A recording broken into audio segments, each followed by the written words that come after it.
Walt Disney once said, "There is more treasure in books than in all the pirates' loot on Treasure Island."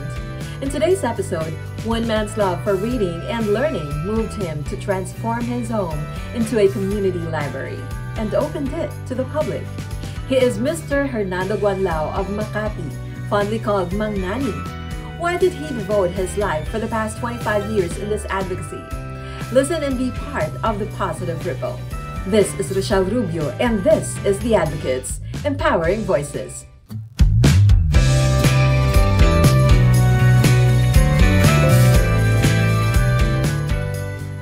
He turned his home into a community library where anyone is free to read, borrow, or take any book they want or need for free. He is Mr. Hernando Guanlao, better known as Mang Nani, a former accountant who found his calling and purpose in promoting the love for reading and learning, especially among the youth. Starting with 50 books, Mang Nani began his advocacy back in the year 2000, which he called Reading Club 2000. Fast forward to today, those 50 books ballooned in 2000s, transforming his home into a playground for hungry minds. It's way more than just giving out free books for the past 25 years. Mang Nani has been building reading habits, shaping futures, and creating dreams. I have to follow my passion when I was a young kid, which is books. And I forgot that when I get a diploma, I was supposed to get a job. So when my job is ups and down, I pray, I do some ritual, and it intuited back to me that I have to go to the books. And this time, it's different, not making money, but more on community engagement, free. So with 50 pieces of second-hand books, yun na yun, nag-take off way back 2000, year 2000, and until now. It's easy to spot Mang Nani's home when you get to his street. Right outside his residence, you can see a treasure trove of books. For a bookworm, it's like Disneyland. His home is a labyrinth of reading materials of all shapes and sizes, written by authors from every book category. Before you can reach the door, you'll be greeted by a cabinet of reading materials on good morals and right conduct. As you navigate inside, it feels like you're on a treasure hunt. Somewhere on those shelves, you will find your own gold. They might not even be hidden. Your kind of treasure may just be displayed in plain sight. Treasures in the form of books and other reading materials that were donated by people from different places. He never asked for them, but somehow, blessings poured their way to Mang Nani. I never solicit because it's awkward to give something that you beg from other people, to come in. Dumating naman. So I never refuse any kind of books, textbooks, magazine, everything that they want to provide. So reading habit will be practice. Yun ang kulang sa atin, comprehension. Based on the 2022 PISA results released by the Organization for Economic Cooperation and Development, or OECD, in December 2023, the Philippines ranked 76th out of 81 countries in reading comprehension, mathematics, and science. The Program for International Student Assessment, or PISA, assesses the knowledge and skills of 15-year-old students in mathematics, reading, and science. The tests explore how well students can solve complex problems, think critically, and communicate effectively. The Philippines first participated in PISA in 2018, placing last out of 79 countries. While the country slightly improved its ranking in 2022, performance indicators still showed minimal gains. The country participated again this year, and the results will be released in September 2026. Mang Nani feels strongly on the children's lack of comprehension. Kahit ano sabihin ng gobyerno, hindi naman maintindihan kasi they lack the comprehension. Tapos yung English pa, we have a lot of dialect, inherent sa atin yung sa culture natin, yung Clanese. Ang dami natin dialect, dapat siya ini-interpret sa iba-ibang dialect. iba-ibang local dialects para ma-penetrate ang message to the grassroots. So kanya ako, nagdadala ako ng libro sa grassroots. Mang Nani's free community library has been the go-to place for students who can't afford to buy textbooks. Or even if they can, they are given a practical option to save on books, given that there's a free alternative.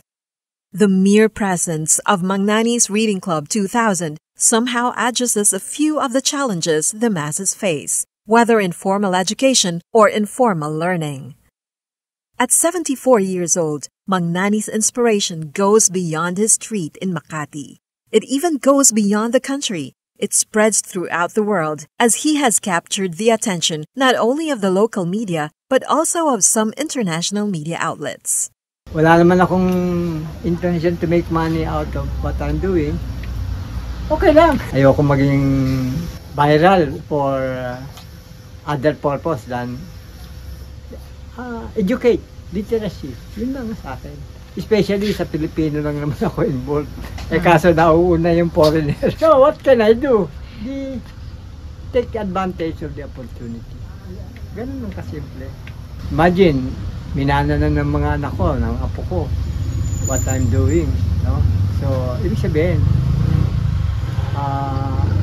pwede. No? Acceptable. Kasi they don't object.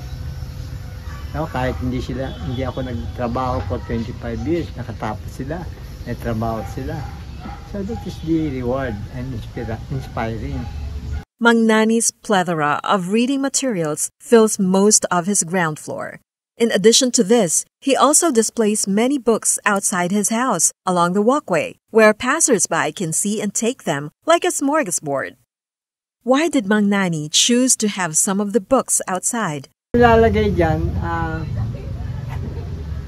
leaders are reluctant to come in, discouraged. Nakalagay na dyan, free, libre, no? And they are still asking questions about. So, it's been existence, matagal na pala ito eh. Oo, matagal na nga. Nakikita mo naman pala eh. Pero nagtataka ka pa, parang insecure sila sa kanilang sarili. Do the kids in Mang Nani's neighborhood frequent his library?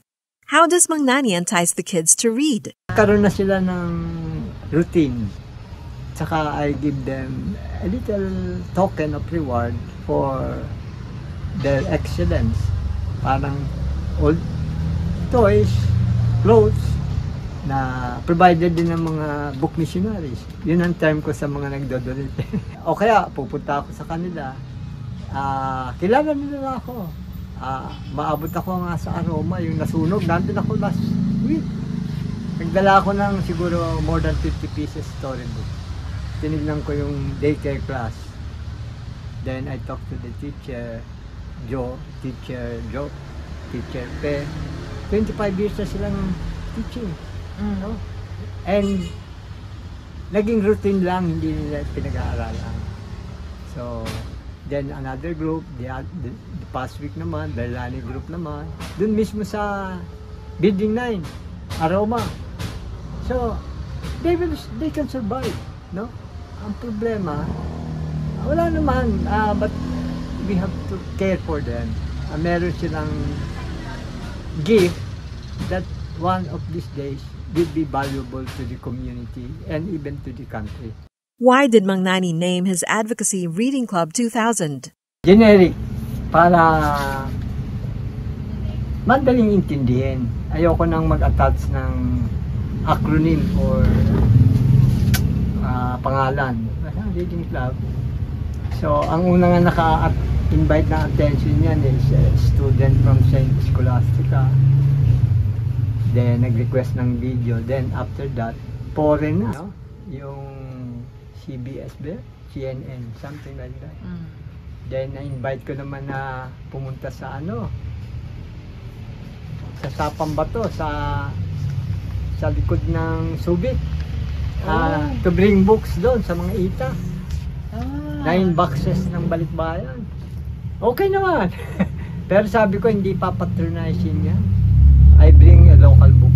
Mang Nani is not confined to his library. He also walks around carrying books so that whenever he chances upon children in the streets, he can give them something to read, much like a year-round Santa Claus bearing books as gifts.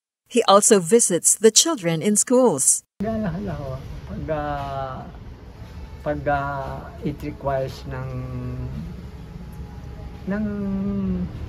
production, kung mahaba ang time nila.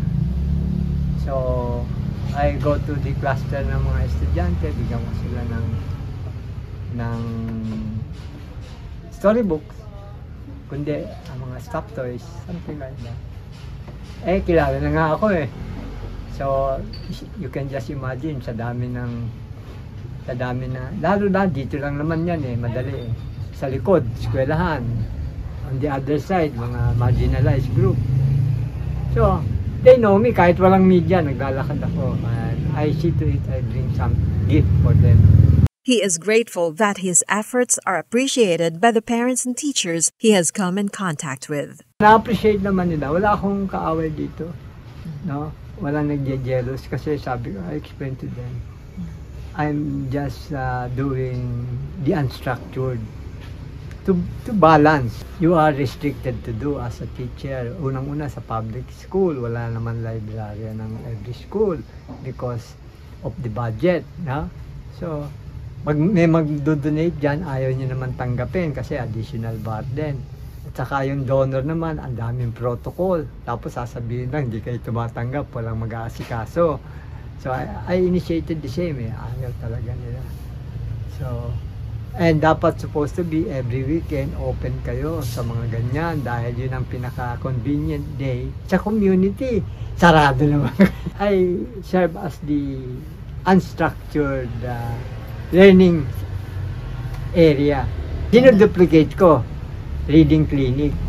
Who would have thought that Mang Nani's books would reach other parts of the country, especially remote areas where books are scarce? Time and again, organizations and individuals partner with him to ensure more children receive books for free. Mang Nani provides the books and his partners handle the logistics, even outside Metro Manila. Nagpo-provide siya ng coordination kami, or especially during campaign, no? Pinakamadaling makonvince dahil maraming facilities na transport, even going inter-island. Nagawa ko yan last election sa Isabela City, sa Basilan. 3 eskwelahan yun. Na-appreciate naman nila. His advocacy has not only helped countless children and adults on their journey to learning and building better futures, it has also enriched Mang Nani's life on a personal level. Can you just imagine that? Doing this thing, nawala yung smoking habit ko, nawala yung drinking habit, nawala yung casino habit, no? And you cannot espouse something na meron kang bad habit. Unti-unting inalis ko yan para maintindihan ng tao. And naintindihan, nakita ng mga anak ko na it's very effective. So, effort lang talaga. You are not stressed. You don't feel anxiety to what you're doing. You are secured. You don't need those things. No? Di mo mag-i-interview ka, naninigarilyo ka. You don't need that eh. No? It is not a good reflection to what you're saying. Kaya okay na ako dito. And this provides me energy until today. If I feel tired, I just take a nap. Kasi ini-reserve ko naman yung energy ko sa arrival ng isang books. Yun. Di-dispose ko lang ng one big van for the kapatiran. Students are grateful for Mang Nani's books, which help them save money and, in some way, level the playing field in education. Malaking bagay kahit paano yung libro ni Mang Nani dahil sa amin sa kurso namin, Pol Sci, maraming babasahin, maraming libro. And good thing dito sa library ni Mang Nani is yung mga pinaglumaang libro ng mga nag-take rin ng kurso namin is available rin dito. Tsatsagain lang namin. Kung tutuusin, kung bibili ka ng bagong libro, yung isang libro umaabot ng 1,000 mahigit, dito kay Mang Nani ibinibigay sa amin ng libre, tapos unli pa kung tutuusin nga para siyang yung community pantry ng mga libro noon. Pwede ka mag-donate, Pwede kang kumuha kung ilan yung gusto mo, basta mapapakinabangan mo. Marami pong iba't ibang books dito and tawag doon, aside sa libre na or walang limit yung parang pag-take ng libro, pwede mo siyang ibalik anytime na like tapos ka na sa pag-aaral mo dun sa mga reference po. Hindi ka na po kailangan bumili sa recto po, ganun. Sobrang mahal po ng libro. During the interview, our team chanced upon a book donor who happily dropped bundles of books for Magnani's community library. They say it takes a village to raise a child, and Magnani's journey is living proof of that. What began 25 years ago with just 50 books has since sparked a ripple of hope, learning, and shared responsibility. His hopes remind us that shaping a generation requires more than the love of parents or guardians alone. It takes an entire community working hand in hand. A community where learning is not a privilege, but a right, where gaps in resources are filled by compassion, and where every child is given the opportunity to dream, learn, and grow. A community that uplifts, empowers, and believes in the power of collective action to shape a better future.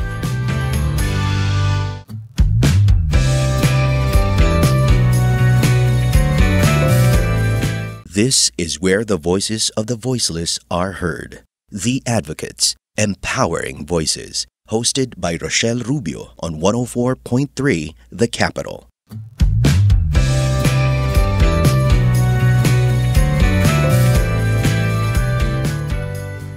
Understanding our history cultivates pride, identity, and a deeper connection to our cultural roots. In Manila, a dedicated group of individuals is leading the charge in reviving the city's rich cultural heritage, the Renacimiento Manila. Renacimiento, the Spanish word for Renaissance, a time marked by cultural awakening and creative flourishing. It also echoes the legacy of El Renacimiento, a historic Philippine newspaper once published in Manila. Founded on January 16, 2020, Renacimiento Manila is a non-government organization dedicated to urban renewal in the Philippine capital, championing progress that honors and preserves the city's heritage. We interviewed two of their key leaders, founding member Bea Dolores and architect Miguel Ordono, who serves on their board of directors known as the Junta Renacimiento. Renacimiento Manila is a non-profit organization working towards the cultural rebirth of Manila. So we are a group of individuals who share a common goal in revitalizing Manila through culture, heritage, and the arts. Yung ibig sabihin po kasi ng Renacimiento ay, it's a Spanish word for renaissance or rebirth. Before the pandemic, actually, yung idea ng Renacimiento. Tapos, interestingly, and coincidentally, na nagkaroon nga naman tayo ng pandemic right afterwards. Just like the Renaissance right after the Middle Ages, ang pagitan ng Middle Ages at ng Renaissance ay isang plague din. Parang tayo, may naranasan din tayong pandemic nitong lalo-lalo na ng 2020. And hopefully, ito na yung panahon natin na magkaroon din naman tayo ng urban renewal sa ating bayan. Every movement begins with a moment of realization. This is the origin story of Renacimiento Manila, the vision that inspired it, the inspiration behind its creation, and the journey that brought it into being. Yung story behind the formation ng Renacimiento Manila ay nagsimula pa actually ng later of 2019. And hindi naman natin inaasahan na magkakaroon ng pandemic ng 2020, hindi po ba?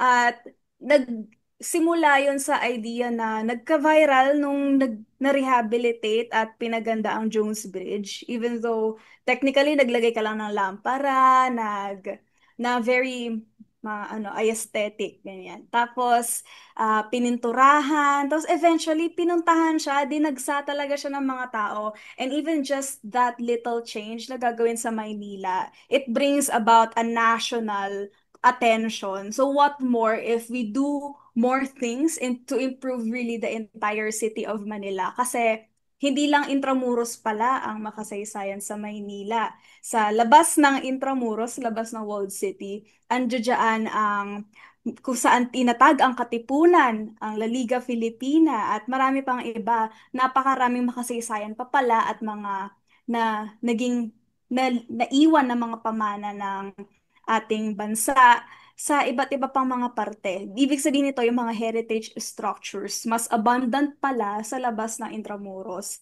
At nandito pa rin sa City of Manila. Pati rin ang ating mga three kingdoms of the pre-colonial past ay sakop na ngayong City of Manila. Andiyan ang Tondun sa Tondo, ang Tagalog Kingdom ng Namayan o Sapa sa may Santa Ana, at saka syempre ang Maynila ni Raha Soliman.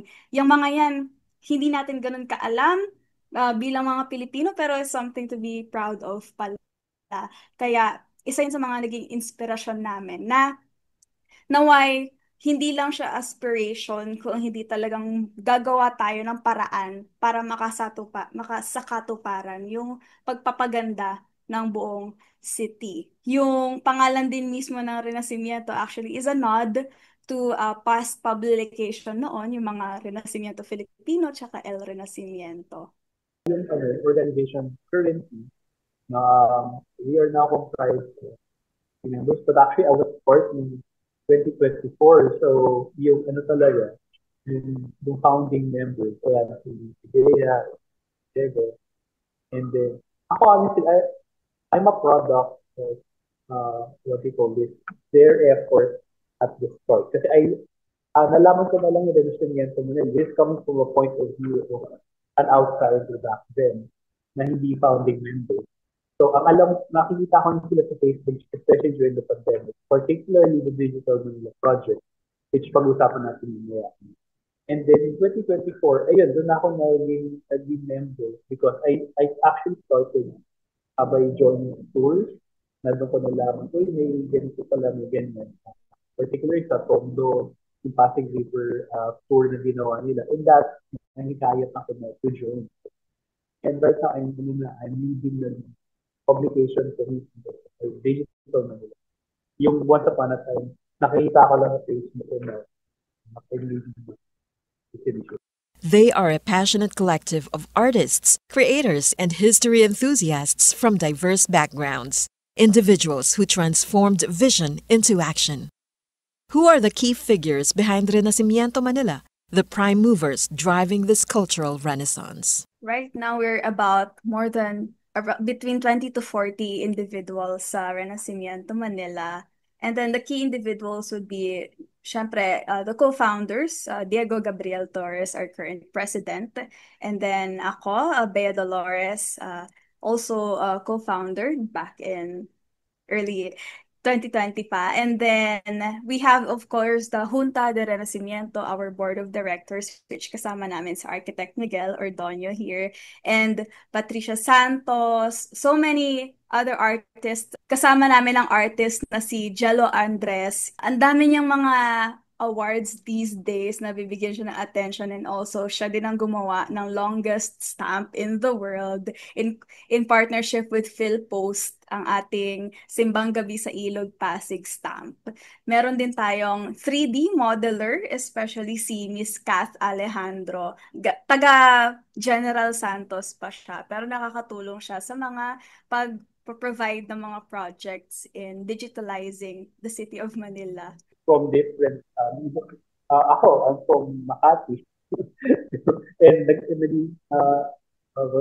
nung naging student ako sa UST, doon na lang ako namulat na may mga ganito pang building sa Manila. And ayun, yung Renacimiento Manila is also open to everyone. You don't have to be a Manileño to also be part of this thing. As si Katis and Jensen.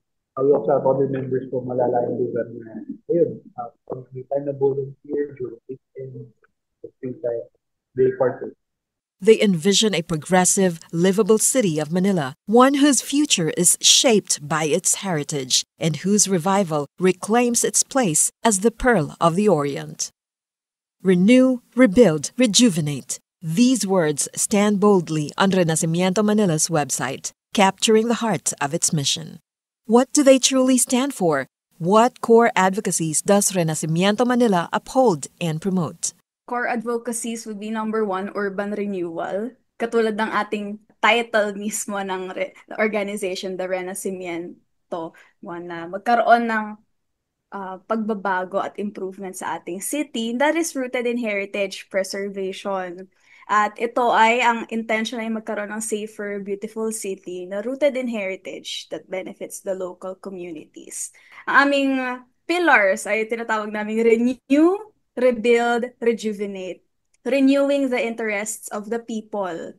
Yan. Kasi kapag nirenew mo yung interest ng mga tao, magiging mas malalim. May marami pa pala tayong hindi alam sa ating bayan, sa ating City of Manila. At nang dahil doon, kapag ka interesado ang mga tao, pwede ring i-call for rebuilding, for improving the physical aspects of our city para ma-showcase niya mismo yung kasaysayan sa lugar na ito para ma-rejuvenate ang ating, hindi lamang ang City of Manila, pero syempre kaakibat na nito yung mismong bansang Pilipinas. Dahil ang City of Manila represents and bilang capital city of our country, talagang really showcases the richness of our country din talaga. Their initiatives include, but are not limited to, weekly heritage walks that allow participants to explore historical sites across the city of Manila. They also launched the Digital Manila Project, which digitally reconstructs key areas like Ermita, Binondo, Santa Cruz, and Intramuros, offering a visual representation of how Manila likely appeared before World War II, specifically between 1935 and 1941. Just last May, the group held an exhibit in Intramuros titled Kabihisnan in collaboration with Historia Viviente Manila. The exhibit featured a striking collection of recreated civilian and military attire from the late 1800s, offering a glimpse into the fashion, identity, and everyday life during the final century of the Spanish colonial rule. Recently, yung some of the projects this year, noong May to June, we had the Kabisnan exhibit. Actually, we do this every year. So may pinagawa kami ng mga outfit during the 19th century. So we're talking about traje de Pisa, Rayadillo, even yung Chinese vendors and yung Gobernador Celia. So, ayun na-exhibit sa Intramuros. Actually, that was slated for only 2 weeks, but they extended it until Independence Day. Nagustuhan nila exhibit. So, we also have yung mga weekly heritage walk. No? And currently, we're actually curating the walks na hindi lang siya, what we call it, yung district-driven. So, kunwari, Binondo lang. Kumbaga, minsan, sinisingit na rin namin yung San Nicolas. Recently, we had the Secret of Chinatown. Kasi yung mga museum na hindi nila alam na nandun pala. No? For example, may museo pala sa San Nicolas na nasa loob ng isang public elementary school. So in those aspects, tutulungan din natin yung mga communities na gano'n. Ini-include natin with the general public. We also have the Digital Manila Project. So in Digital Manila, which I'm currently spearheading, imagine old buildings, di na natin nakikita yung iba ngayon na demolished na. But through the technology that we have, the 3D modeling tools that we have, ginagawa namin siya. We have a group of modelers, group of architects and visualizers who actually do this in full scale, colored, unlike the photographs na black and white. Tapos ito, animated walkthroughs na talagang gumagalaw for the people to actually somewhat visualize what it looks like now. Renacimiento Manila believes that heritage belongs to everyone, one that transcends race, gender, and belief. They aim to spark a cultural revival through a collaborative effort between government, private sectors, and everyday citizens. How has the public embraced this vision? Marami nga pong natutuwa dahil mas nakikita nga natin sila dati na black and white. Yung parang there's this disconnect dahil nga hindi natin siya ma-fully grasp. Pero dahil sa kinikwento, for example, sa Heritage Walks, pinupuntahan talaga mismo yung mga lugar kung nasaan nagbunga ang makasaysayan nating mga pangyayari. Tapos nakikita rin natin yung kagandahan mismo ng mga structures kahit na ngayon ay napapabayaan sila. Mas nakikita mo na magkakaroon ng interest yung mga tao at magkakaroon ng suporta para mas matulungan talaga mismo yung mga owners at yung, for example, yung barangay, yung community nila para mas ma-improve pa mismo yung surroundings nila. Like imagine ang mga nabanggit pala ni Jose Rizal sa librong Noli Me Tangere at El Filibusterismo ay totoong mga lugar pala yung dito sa Maynila.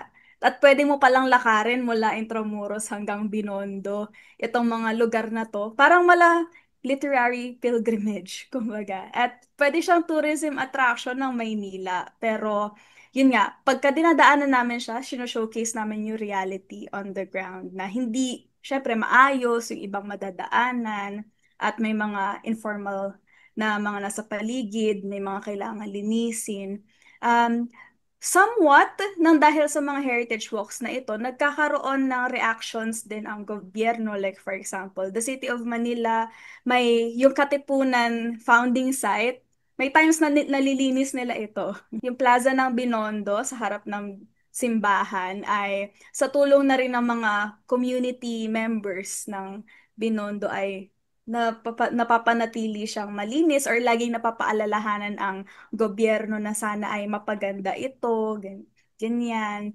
At meron din tayong mga collaboration. For example, ang libreng Pasig River Heritage Appreciation Walk ay in partnership po ng DNR Pasig River Coordinating and Management Office. Tatlong taon na kaming sunod-sunod na ginagawa to simula 2023. At saka, iniimbitahan din naman po kami ng iba't ibang ahensya ng gobyerno kapag may mga stakeholders consultations, ang NHCP, ang Intramuros Administration, at ang Luneta o ang National Parks. Tinutulungan naman din kami sa mga events, may mga partnerships din kami sa mga venue nila. At saka, nung panahon na nagkaroon ng issue lalong-lalo na sa Capitol Theater ng Escolta, kasama naman po kami sa nakatulong na maihatid sa National Historical Commission at National Commission for Cultural and the Arts yung pagpapatigil nga na wag naman pong tuluyang ma-demolish ang Capitol Theater at naging ano pa ito, front page sa news nung panahon na yon. Maliban doon, marami pa po talagang kailangan sanang suporta mula sa gobyerno. Hindi lamang para sa organization namin, para sa mismong objectives na yung owners at yung mismong communities ay natutulungan din mismo. Number one po ang Quiapo Heritage Zone Bill sa Senado. Inaantay na lang po na sana ay mapasa na talaga ito. Para po ito ay isang, kumaga, national bill siya pero dedicated sa Quiapo. Mas marami pa po palang mga lumang original structures na naisalba nung gera at kasama po doon ng Quiapo. Sa Quiapo, napakaganda po kasi lalo na sa may street ng Hidalgo, kung saan ito ay nagtatagpi or nagiging daan between the Quiapo Church at San Sebastian Basilica. Dalawang makasaysayan at magagandang struktura, lalo-lalo na nung kapag traslasyon. Ito po yung daanan nila. At meron palang mga tahanan doon na tinatawag nating bahay na bato, yung mga lumang bahay, na ando doon pa rin. Mantakin mo, meron palang ganyan sa Maynila at matatagpuan ito, karamihan ito sa Quiapo. Nais namin ma-preserba ito nang hindi maging huli ang lahat dahil marami nga po talagang mga kailangang maayos, ma-restore itong mga structure na ito. At saka para mas maging lively, hindi lamang ang kabilang part sa may Quiapo Church talagang matao po doon, kundi pati na rin dito sa makasaysayang parte at napakagandang parte ng Quiapo din pala. Maraming mga concerns kasi katulad ng baka pwedeng masunog dahil may mga wiring na pwedeng mag-cause ng hazard sa mga structure na ito. Tapos mayroon ding mga building na natanggal na, nabaklas na, tapos pinalitan na lang ng kamukha nito, tapos dinagdagan ng kondo sa itaas. Ganyan. Tapos mayroon din po katulad ng San Sebastian Basilica, may mga high-rise na tinatayo malapit sa kanila. At nakakatakot po ito dahil ang vibrations ay pwedeng makasira sa simbahan. Ganon din po ang nangyayari sa Santa Ana ngayon. Sa Quiapo Church mismo, mayroon na mismong ah, magandang building doon na ganon din, tinanggal yung loob niya, iniwan lang yung shell, tapos nilagyan ng kondo sa itaas. Ngayon, mala photobomber na rin siya, katulad ng nangyari sa Luneta. In what ways does Renacimiento Manila influence or impact our modern society? Yung organization po namin, mga diverse, as much as diverse po yung edad. Karamihan doon, puro mga kabataan. So ito ay mga, sabi na natin, digitally literate. So alam na nila yung mga strategies mo paano yung presence sa social media. So ano yung mga magagandang pwedeng pakita ng mga photos and such. Yung mga posts din namin, hindi as Bea mentioned, ito ay mga sa paraan ng pagpapakita ng reality environment. So hindi kami nag-sugarcoat ng para na dapat yung magagandang daan. Well, yeah, as much as possible na safe, but as much as possible also, show din na ito yung problema rin. Hindi namin sinasabi na it's fully maayos yung lugar. There are problems na kailangan with their help as well, matutulungan natin yung mga so, and secondly, yung may problem ito na tawag natin na trivialism. So kung saan nauuwi lang sa trivia na wala namang kinalaman or paano natin magiging relevant yung saysayan kung buhay. Diba? So, yung mga buildings kasi na to, kailangan ginagamit para mabuhay. So, by educating them, we are actually also giving them opportunities on how we should use yung mga buildings. Bringing history to life through tours and events comes with its own set of challenges. What obstacles do they encounter in their mission to preserve Manila's heritage, and how do they rise above them? Number one na po yung financial kasi marami naman pong aspeto talaga ng mga kailangang gawin. Like for example, kapag magdadala ka ng mga volunteers o kaya magtututukan mo ang community, kailangan mo ng pera para gawin yun. Kasi it's either kailangan mong pakainin yung mga tao o kaya naman ay mag-rent ka ng venue para lang maasikaso yan. Yung mismong mga heritage walks din namin, may bayad din kasi babayaran mo rin pati yung mga sites na pupuntahan, kailangan magbigay para syempre may maitulong din tayo sa mismong owners at custodians ng mga buildings. At saka syempre in creating art, it's not free, of course. And yung creation ng ating mga exhibits din, syempre lalo na magpapatahi ng damit, magkano po yun. Yung mga current na pangyayari na ang tinatawag ko kanina na tinatanggal yung laman ng building tapos natitira na lang ay shell. Ang tawag po doon ay facadism. So, it cannot be done at it should not be done. Lalo na sa panahon na ang Maynila, ang pangalawa sa pinakamalalang devastation ng World War II. So, lahat ng mga natira natin ngayon, naiilan na lamang. Sana ay pangalagaan natin at talagang i-keep natin as it is. At dahil na nga rin, tinatry namin magbigay ng awareness, pero syempre, we could not do it fully. Parang hindi naman porket nag-post kami, alam na ng lahat. So, there is still this lack of awareness na tinatry naming punan. At kasabay ng lahat ng ito, yung mga may nangyayari pa rin. Tuloy at tuloy pa rin naman ang mga nagiging issue sa pagkasira ng ating heritage hanggang ngayon. Na habang 5 taon na kami sa organization, meron mga nade-demolish, ganyan. At saka syempre, we still do need a lot of further government support, lalong-lalo na sa systematizing at pag-i-incentivize talaga sa mga owners. Do they truly believe that a renewed heritage-driven Manila lies ahead? And how strong is their hope for that future? Actually, posible naman po siya, especially yung aming range.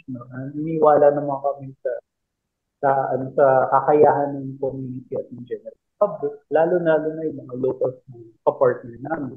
Na actually, hindi lang naman kami sa organization na ganito rin ang initiative. No? Marami rin yung other partner organizations. May Yung nga lang, iba-iba yung kanilang focus. May iba focus on reenactments, yung iba ho focus on these certain districts like Quiapo, San Nicolas, and such.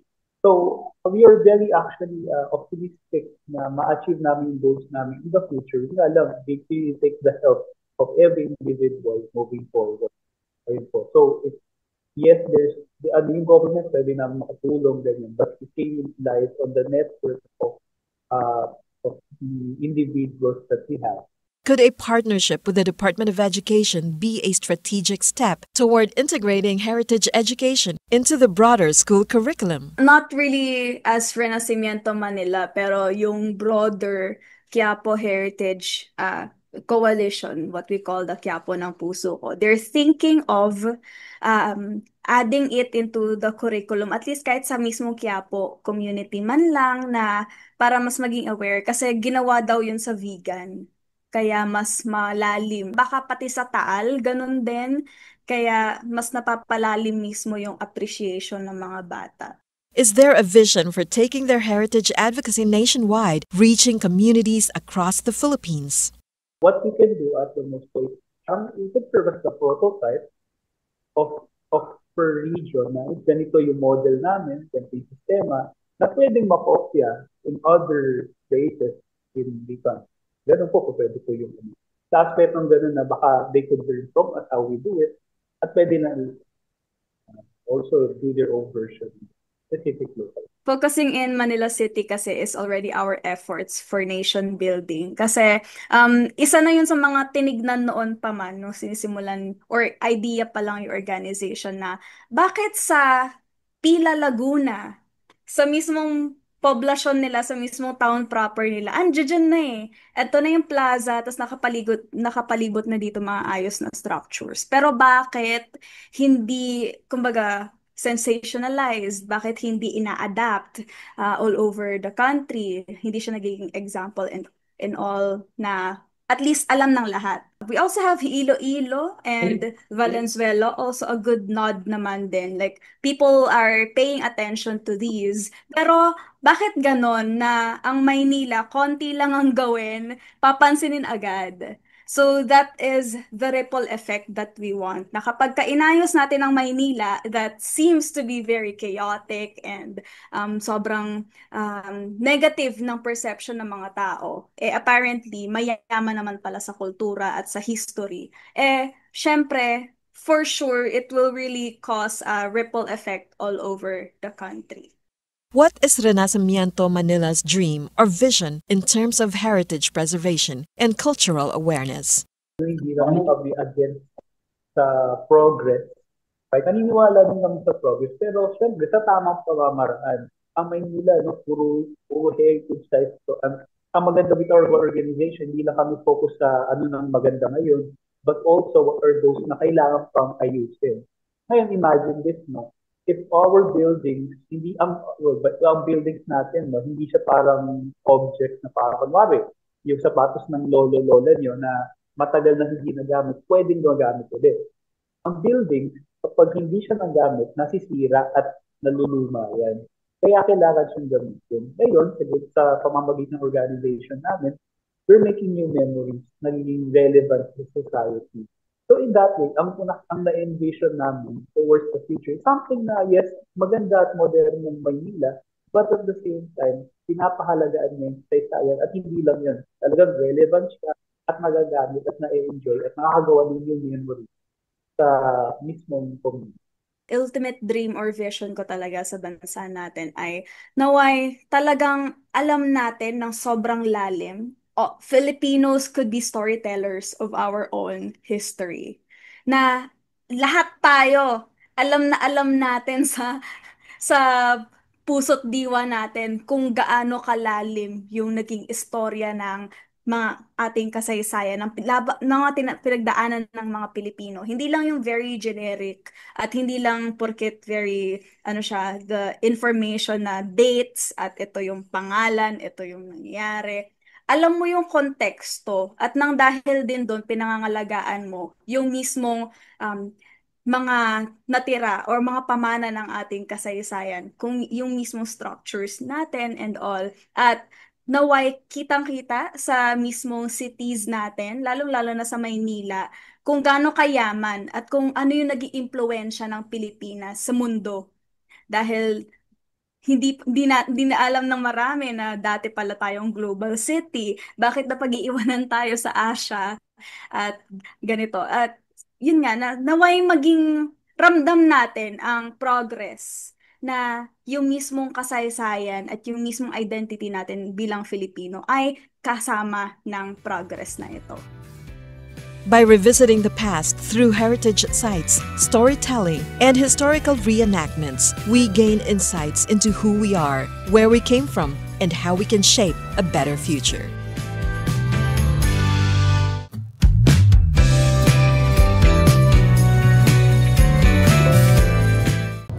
Heritage conservation and the power of reading, two unique paths to learning, community empowerment, and passion-driven purpose shared by today's featured advocates. Our special thanks to Renacimiento Manila and Mang Nani Guanlao for inspiring us with their incredible stories. Until the next episode of The Advocates, Empowering Voices, I'm Rochelle Rubio for 104.3 The Capital.